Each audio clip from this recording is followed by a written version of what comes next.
numbers of nesting birds were more exposed to part of the study to look at the impact of weather and climate conditions on the penguin's success goes back to the lecture last evening by Jason, when he was talking about the penguin poo and the distance with which it spread.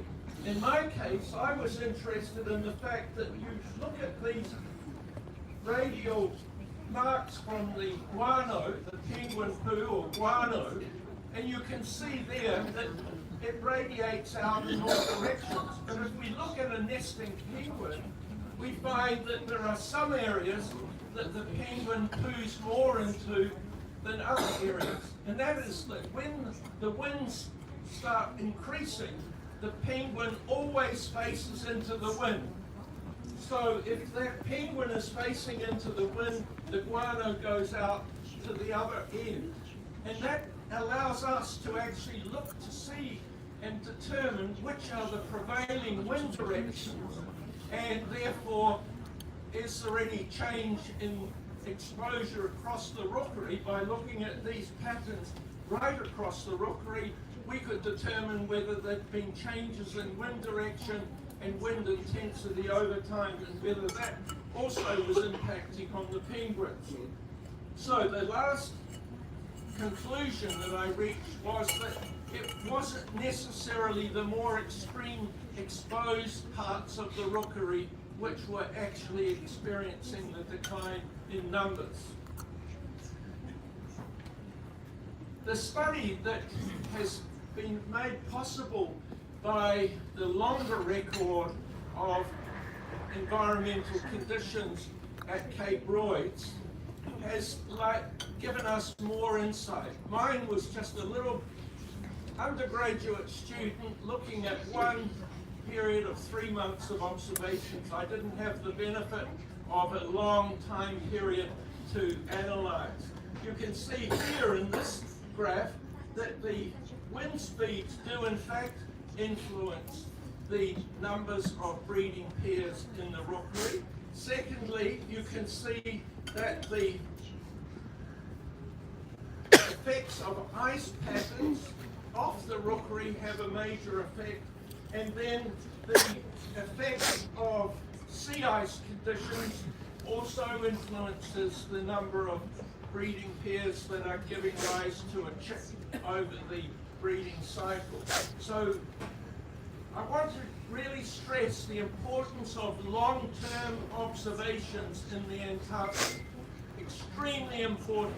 1 year or few months of observations like I was able to make doesn't really give you great understanding. But now, through science, we have decades and decades of data, and we can analyze the information and get much more understanding. The other study that I undertook during those 3 months was to measure the temperatures of the inside of a skua egg. You can see the skua chick, and you can see the egg, and you can see the nesting skua. We saw some skuas yesterday when we were out on the Zodiac cruises, and I was really interested to see just how effectively the skuas were incubating their eggs. And I'll just share some very, very simple results with you. While I was doing the study, the average temperature at Cape Royds was about 2 degrees Celsius. It varied from minus 3.5 degrees up to 13 degrees. This is the temperature where the skuas were nesting. The internal temperature of the egg, despite those very low temperatures, the internal temperature of the egg generally averaged between 22 and 41 degrees Celsius. So the skua was very, very effectively at incubating that egg. And why is that? Well, I took some measures of the temperature of the incubation patch, the part of the bare part of the skua's belly that's transferring heat directly from the skewer to the egg and keeping it warm during the incubation period. And I found that the average temperature of the incubation patch was 39 degrees Celsius. This is despite the fact that the air temperature was much colder, way down to about minus 3.5 degrees Celsius. But the temperature of the egg was maintained at that very high level despite the cold temperatures. So the skewer is doing an excellent job of keeping that egg warm and incubating it so that a healthy chick is eventually hatched. The second part of my time in Antarctica came quite a few years later. I had to go overseas and do a PhD and then develop my career. But eventually I came back to New Zealand and I established another research program in Antarctica with masters and PhD students.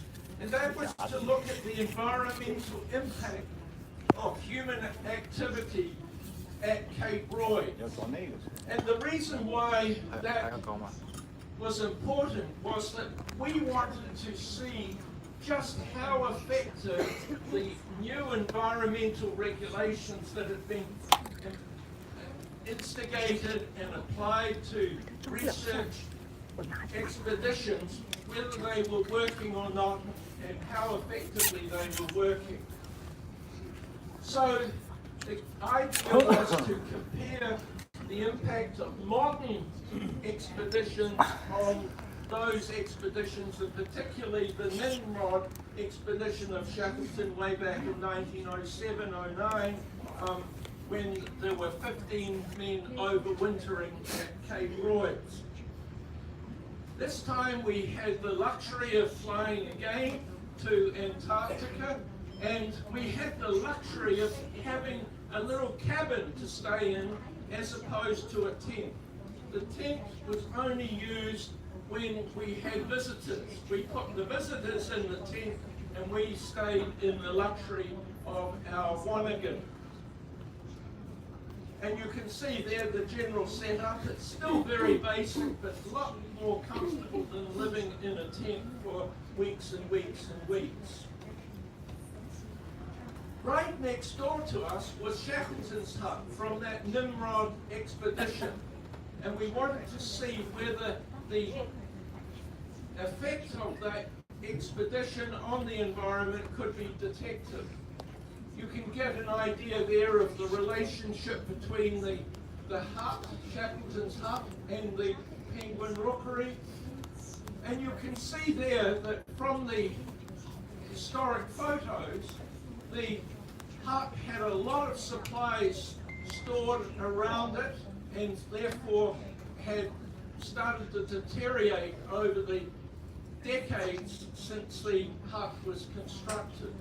And that gives you another idea in the early spring when there was still a lot of snow and ice around. Shackleton took dogs down there for pulling the sleds, and so there was a lot of supplies for them. And you can see there the supplies in the back. Shackleton also took a motor vehicle down there, a car. Imagine in 1907 taking a car to Antarctica. Cars had only just been invented in 1907. And yet here was Shackleton taking a car down to the Antarctic. That's the car that Shackleton used. And the idea was that it would be used to haul sledges and the supplies as they made their attempt to the South Pole. Shackleton also took a horse down there. This is a 1-horsepower vehicle, if you like. And so there was feed for the horses, there was straw and other feed in the supplies, and so that created a potential for spreading into the environment.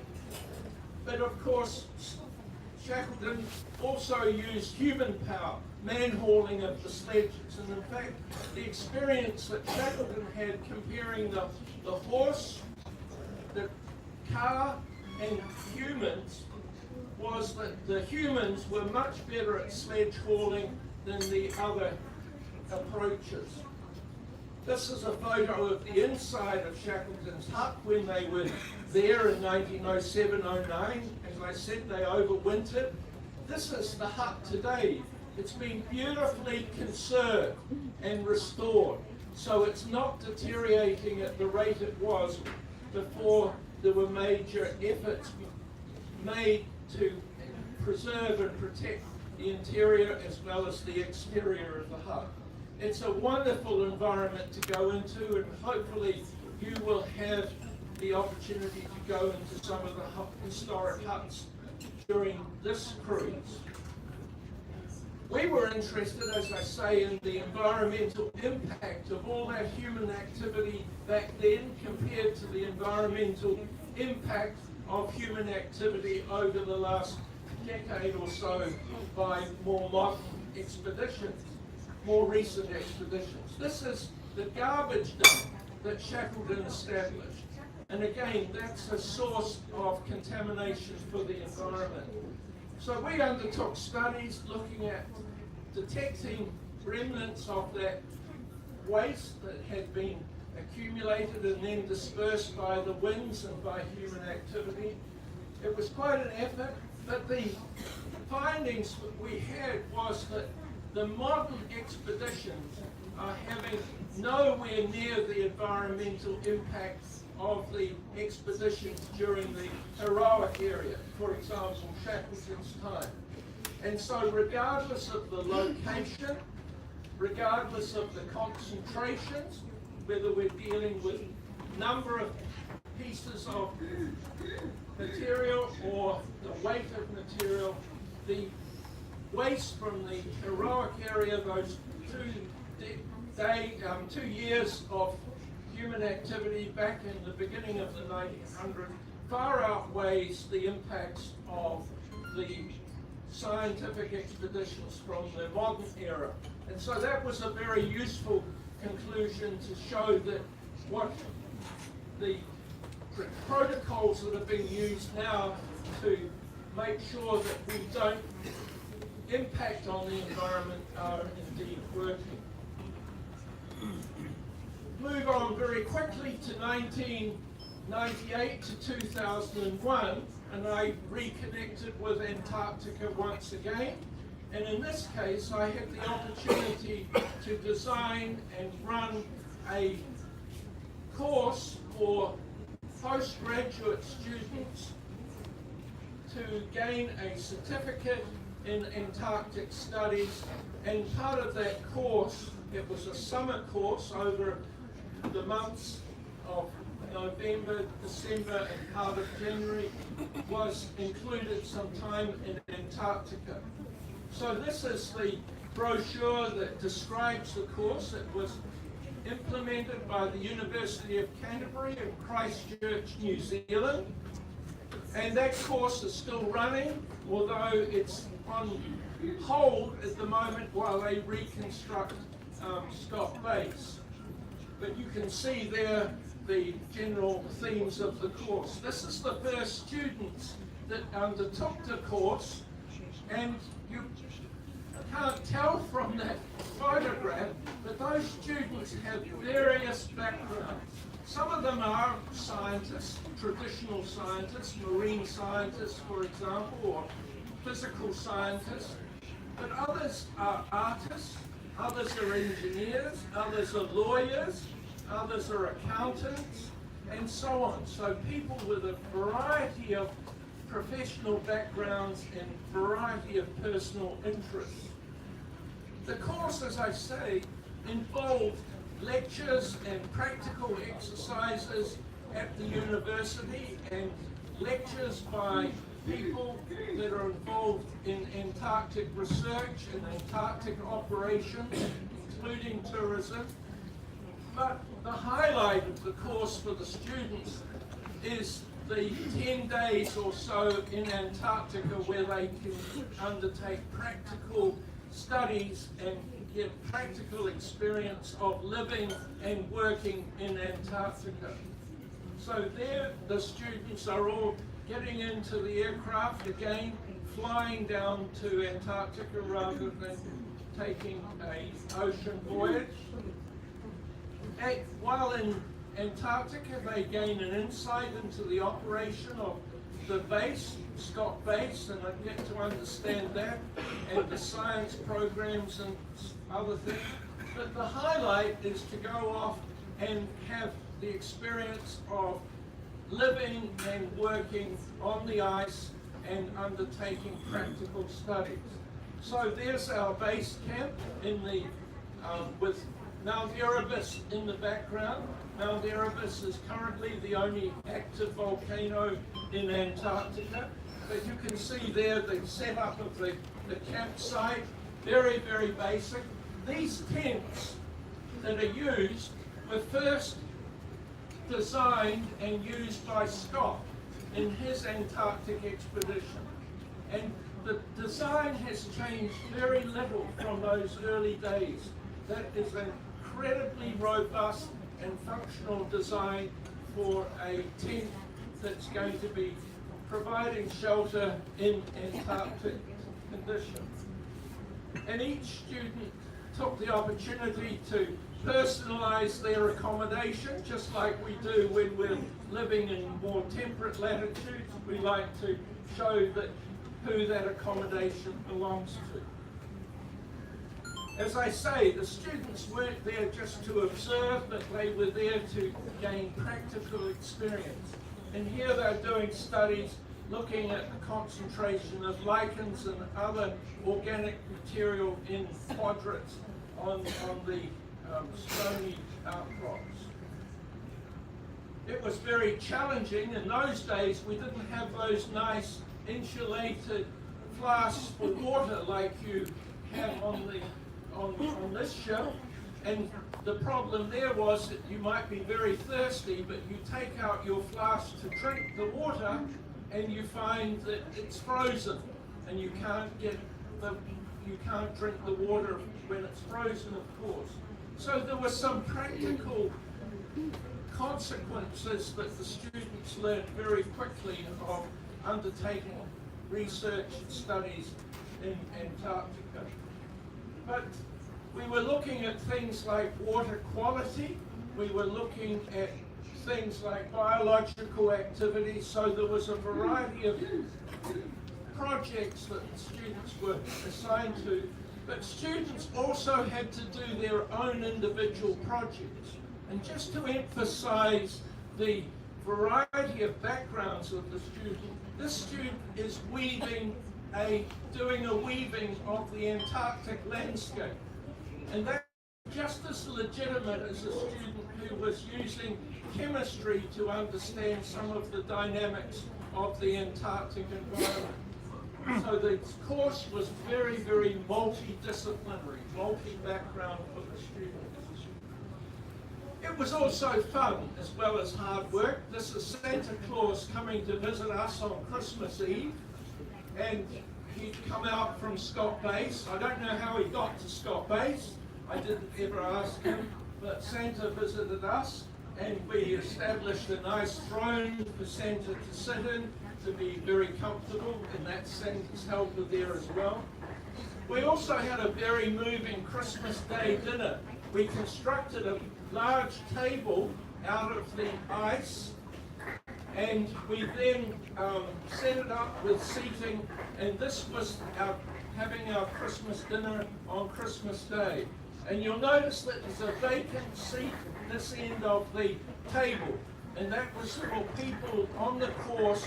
They could imagine who was there with them. It might be a loved one, it might be a family member. For me, I had Scott sitting there because he was my hero as well as Shackleton.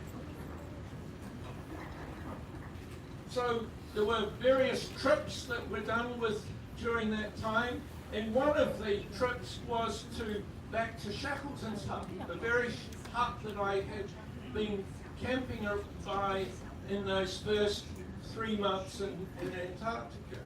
And the significance of this photograph, if you see a resemblance between me and the other person in the photograph, is that On the last year that I was running this course, before handing over to another coordinator, my son decided to do the course. So that's my son standing with me at Shackleton's Hut.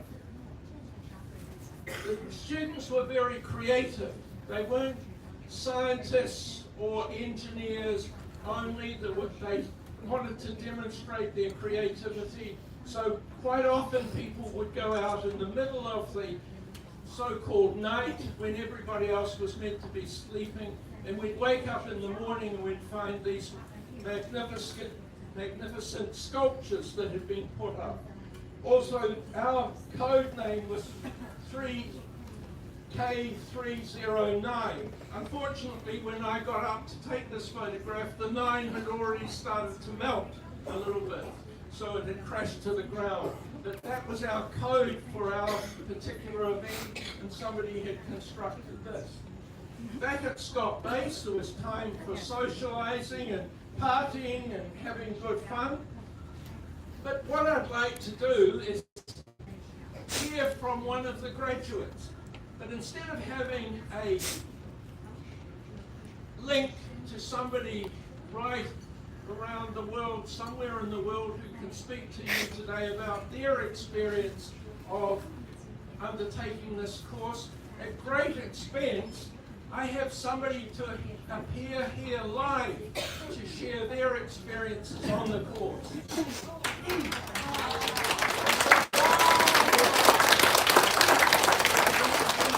you so much, John. So a very, very small world indeed when I got on board with everyone here. And yeah, this gentleman, caught my eye. He was, just had a sense of wonder and curiosity about him. And we started chatting. And little did I know he was the founder of the course that I actually did back in 2018. So very, very small world indeed. And I'm actually going to get a bit emotional right now. But, that course that John created changed my life. It's why I'm here today. I would have never known about the expedition world industry. So I have so much to thank you, John. He's changed not only my life, but so many other graduates in that program. And it's unfortunately on hold at the moment, but it is due to come back. The Scott Base is actually getting renovated at the moment. But so many parallels with those photographs that you kindly shared. Yes, our drink bottles did freeze, so we had to put them in our sleeping bags at night, along with our sunscreen as well. The little igloo kitchens, very al fresco dining style, was fun. Of course, all the entertainment back on Scott Base, the station. And as John was saying, you don't have to be a scientist to do this program. You have to just have a passion for something, whether that be art or geopolitics or biology or terrestrial ecology. Whatever it is that you're passionate about, it can be really, really useful in a place like Antarctica. So the cohort that I was part of, we ranged from around 7 different countries. We ranged from age 20 to 70 years old. So don't let age or your background stop you in thinking about a course like this. And if you have any family or friends that would be interested in a course like this, please come and find myself or John. We'd be happy to talk to you more about it. And if we have time on this voyage, I can show you a few of my pictures as well of my time there. But even though there were years apart between our journeys there, a lot of similarities. So thank you so much again, John. Thank you.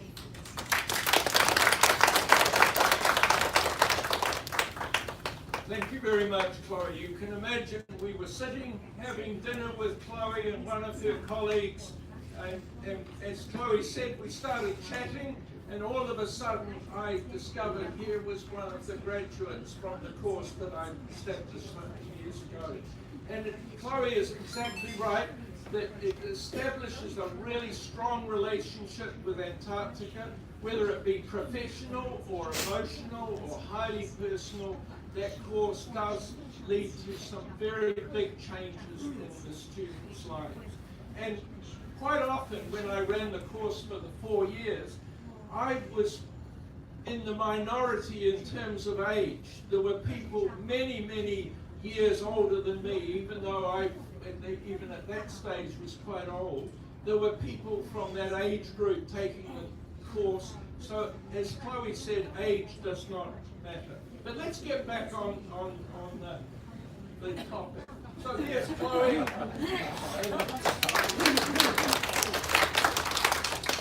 And it's really just been thrilling to meet her and get her insights onto the course.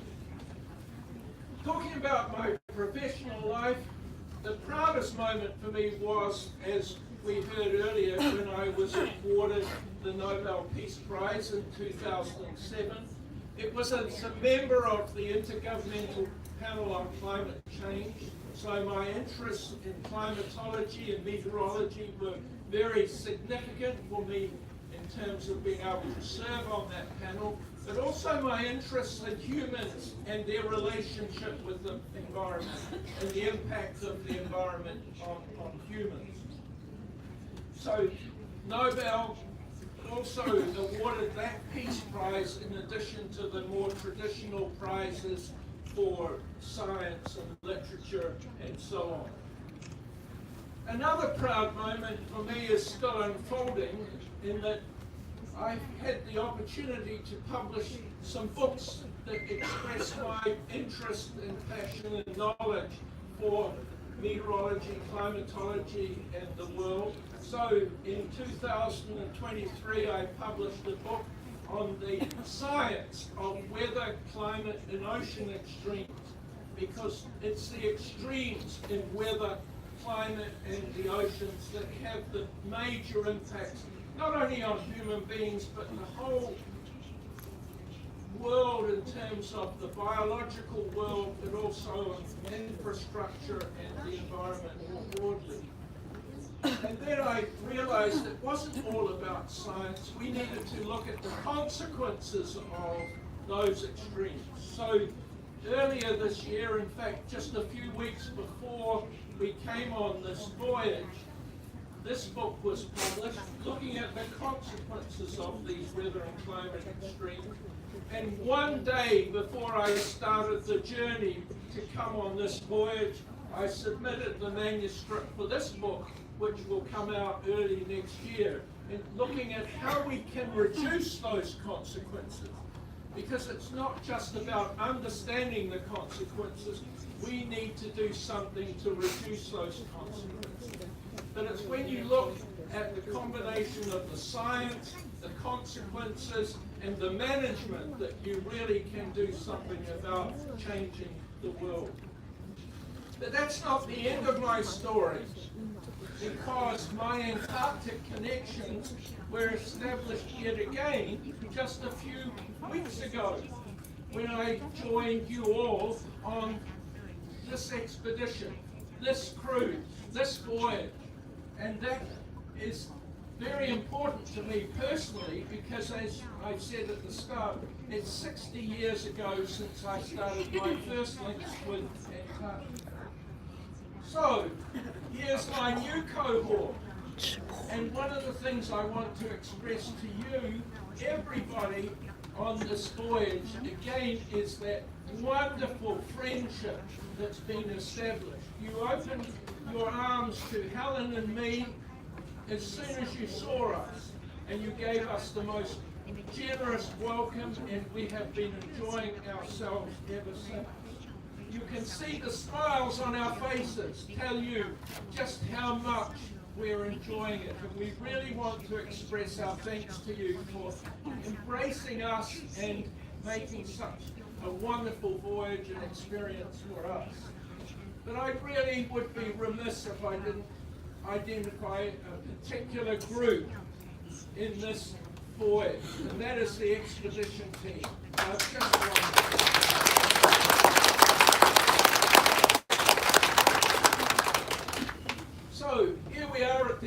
my lecture. I'd be happy to answer any questions or comments. Not necessarily now, but we have many more days to interact. So if you ever want to stop me in the corridor, or while we're having breakfast, lunch, or dinner, or don't interrupt my sleeping. That's the only thing I ask. Don't interrupt my sleeping. I get very grumpy if you interrupt. And if the schedule allows, and as you know, everything's subject to change, but if the schedule allows, I have a few more lectures that I can share with you. The next one, if I have the opportunity, will be to talk about the geopolitics of Antarctica, an entirely different topic that we've been talking about today. So, Shishi.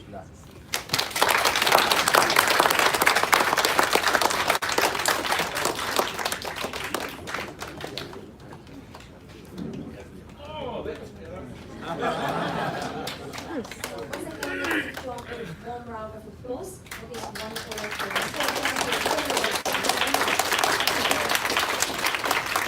那么趁这个机会哈，不知道在座有个朋友是对John有任何的问题想要问哈，我们用中英文提问都可以哈。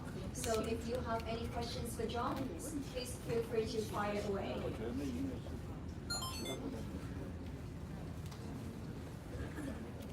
怎样测量蛋里面的温度啊？ So the question is, how do you measure the temperature inside the egg? Thank you. I didn't want to get into the details, but I was using a thermocouple. If you understand, it's an electronic way, a very basic electronic way of measuring temperature differences. And one end of the wiring system, I was able to insert into the egg, not only of the skua, but I did this for the penguins as well. And the other end, and you'll laugh, this is crazy. I had to carry around with me a thermos of melting ice. I'm in Antarctica, and one of the most valuable pieces of my equipment was a thermos of melting ice. Why did I carry a thermos around with me? Because I knew that temperature was 0 degrees Celsius. So I was measuring the temperature difference between the thermos of ice and the skua or penguin end. And if I knew that one end of my thermocouple equipment was in 0 degrees, then the temperature difference would give me the temperature of the skua egg or the penguin egg. So using thermocouple.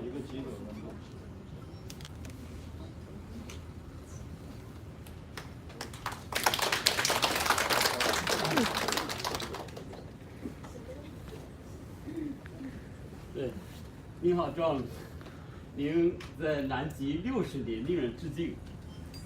我们想知道您的这样一种精神，研究南极的这些做法，希望更多的人能了解什么情况和知道您的这种精神的做法，能吸取到什么样的力量。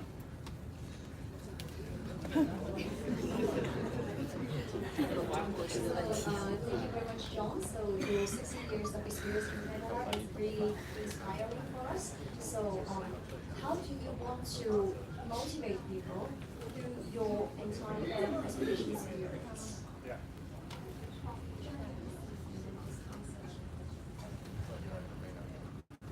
Thank you, Professor, for this question. I want to motivate people by them realizing that they can do what I did. Antarctica seems to be so far away, so inaccessible to the general population of the world. But when I was a young man, young boy, I wanted to go to Antarctica, and I made that happen. And my message to everybody is, just like I made it happen, Anybody can make it happen. Chloe made it happen, for example. And so that's the message, that you can not only read about Antarctica, but if you make the effort, you can actually experience Antarctica.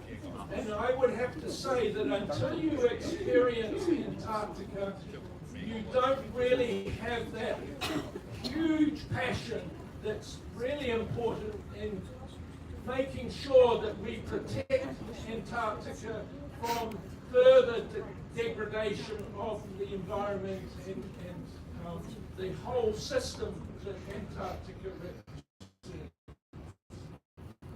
Thank you.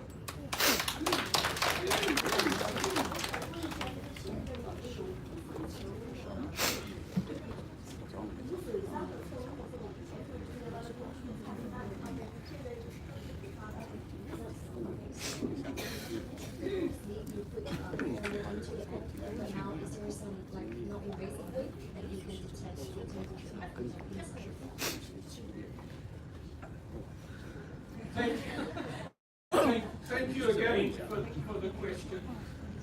We're talking, when I did that study, it was 60 years ago, and technology has improved dramatically. So I had to use a very invasive process, as you noted. Today, you could get the same information non-invasively. What I would like to say in my defense is that my invasive techniques did not mean that the chick failed to hatch. In every case, the chick still hatched, even though I had impacted on it.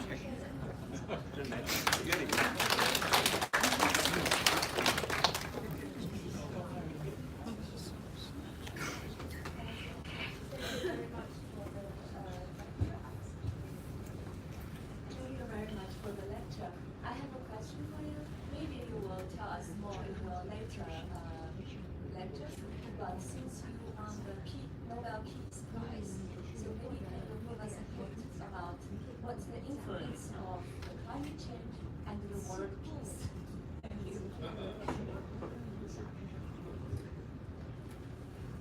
Thank you. Thank you for that question as well. When we heard we had been awarded the Nobel Peace Prize, we were very surprised. Very, very surprised. The process is very secret. You don't know until the announcement is made that you have been awarded a Nobel Prize. Many of us said, why have we been awarded a Nobel Peace Prize? What does our scientific work have to do with peace? And that's why you're asking that question. And we asked the Nobel Committee, why did you choose us? And it was very emotional response. It was a very emotional response for us. And the reason was, and it's very obvious once you hear the explanation, that we have seen in this world wars fought over land. We have seen in this world wars fought over oil and other resources. And the Nobel Committee believed that if the Intergovernmental Panel on Climate Change and others, not just that panel, but others, weren't working to save the world's problems resulting from climate change, there would be a war over water. Eventually we would be fighting over water, because one of the big consequences of global warming, the impact that we're having on the world, is that we're seeing more and more arid areas being created. We're seeing water shortages occurring more frequently, more widely, and so on.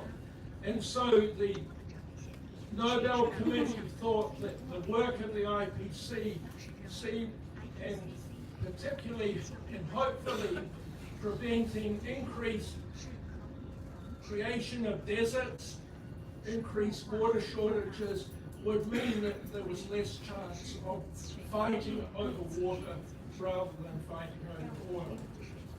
And I have to say that as we look at the world today, we never would have believed that we would see the fighting going on in the world today. So the Nobel Committee was very, very wise, not just because they chose us to receive the prize, but they understood more than perhaps we thing about that whole Nobel Prize system is that the people who are awarding those prizes, not just for peace, but science, literature, are very, very wise men and women.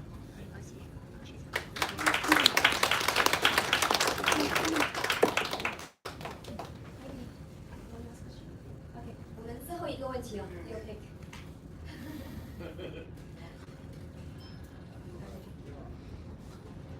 越来越多的人来到南极，让大家了解了南极，但是，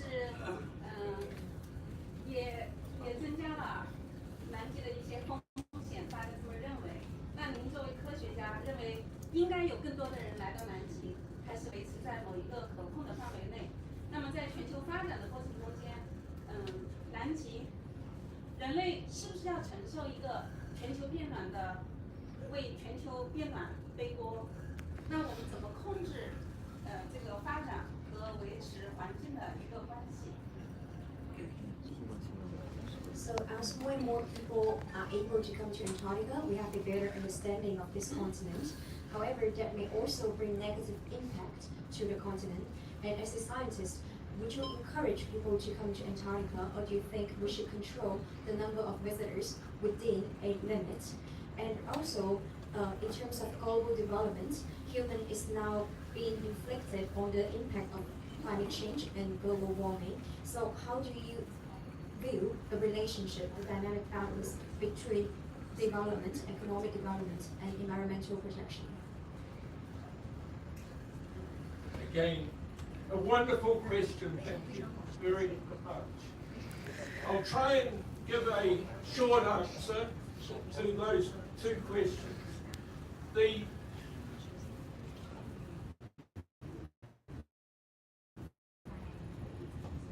Let me say that when I first went to Antarctica, I was strongly of the belief that Antarctica should be locked up and protected as much as we could because of its precious nature, not only to the animals, the wildlife living in Antarctica, but because of its significance to the rest of the world in a physical and biological sense. Antarctica is an essential component of the world system, the Earth system. And we need to make sure it maintains those contributions to that world system biologically as well as physically. But I have seen now the change in the impacts of tourism from those early days at Cape Royds when, and I'll tell you about one example. A helicopter landed, a VIP got out, went into the rookery and started chasing a penguin.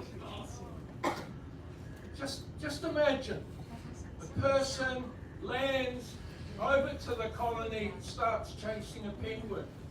And the three of us were really guardians of that colony. We had no official status, but we felt that we wanted to protect it. So I went over to that person and said, "Why are you chasing a penguin? Don't you realize how wrong that is?" And his response was, "I have heard that penguins can move faster than people." And I wanted to see whether that was true. And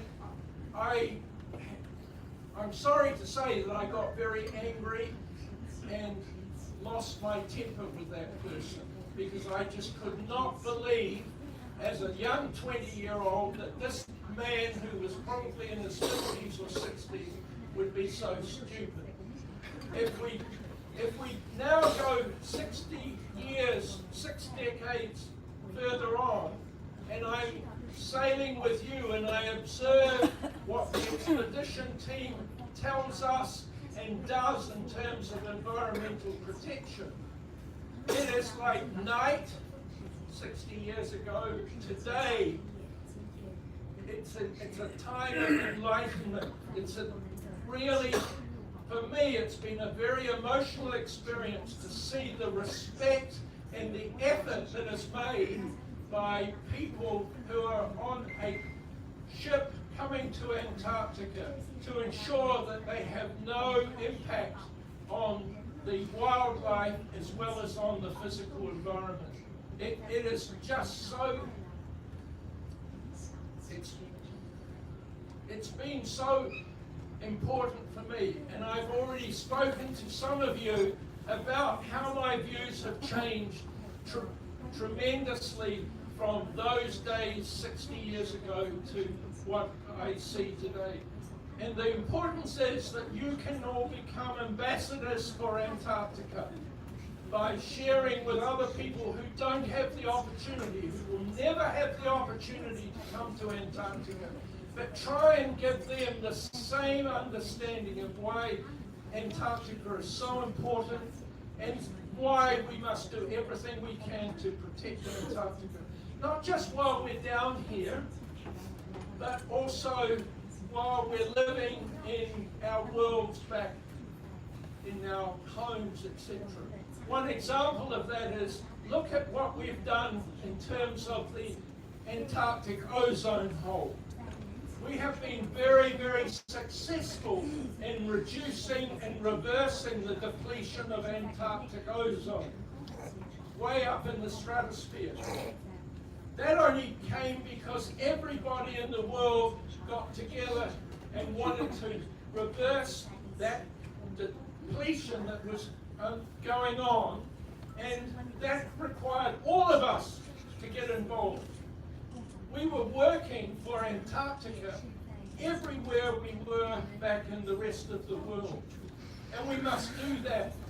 But if we have the opportunity, if we've had the tremendous opportunity to come to Antarctica, I believe this puts an additional burden on us to make sure that we act as Antarctic ambassadors and try and get people to understand, not in an elitist way, not we're up there and those people who haven't been down here, but just in an experiential way to show that we have a passion that we want other people to share.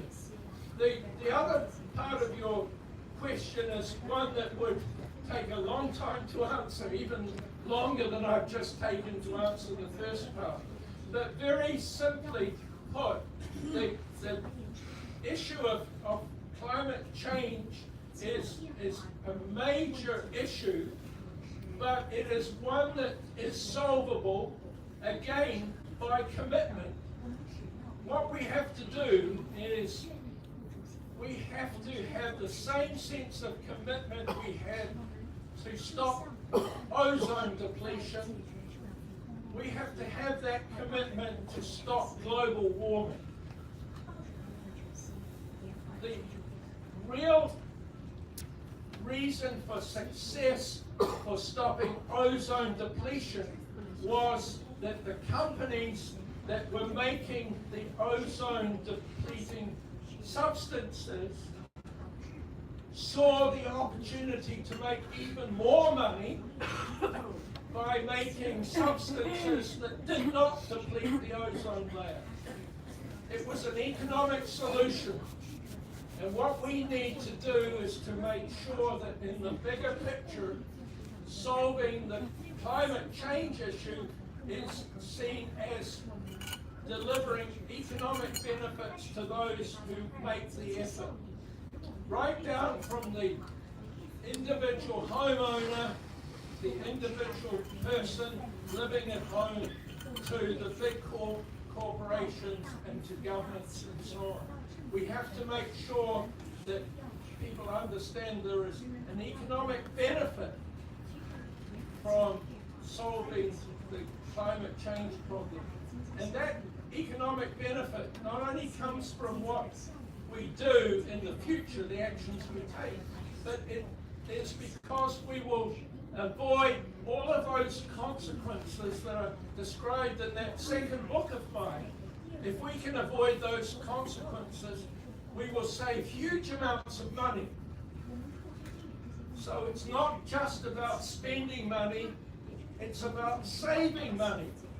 But people are not understanding that simple message about climate change. Until they do, and they find and understand, and governments are the biggest culprits, they're most involved. Until they understand that solving the climate change issue isn't just about spending money, it's about saving money, then we're unfortunately not going to make the progress that we need to. Thank you.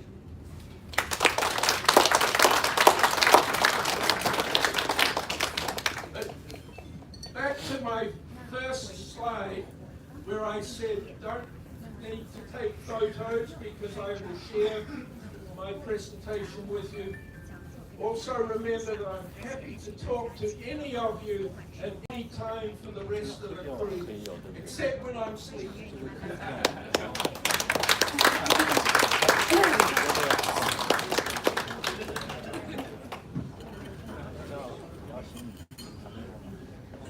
One more time, one more round of applause for John.